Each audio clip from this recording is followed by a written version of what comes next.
కేంద్ర మరియు రాష్ట్ర ప్రభుత్వాల ఆధ్వర్యంలో నేషనల్ ఫుడ్ సెక్యూరిటీ మిషన్ జాతీయ ఆహార భద్రతా పథకం కింద స్కీమ్ ప్రవేశపెట్టడం జరిగింది.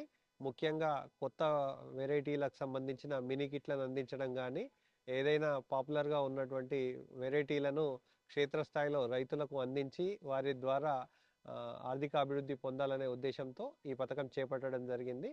కొత్త విత్తనాల యొక్క ఎంపిక ఏదైతే రోడ్ సైడ్ ఉన్నటువంటి రైతులు వారికి పండించిన విత్తనాలను మిగతా రైతులకు అడ్వర్టైజ్ చేసే విధంగా, వారి యొక్క లాభాలను మిగతా రైతులతో పంచుకునే విధంగా ఈ స్కీమ్ రూపొందించడం జరిగింది.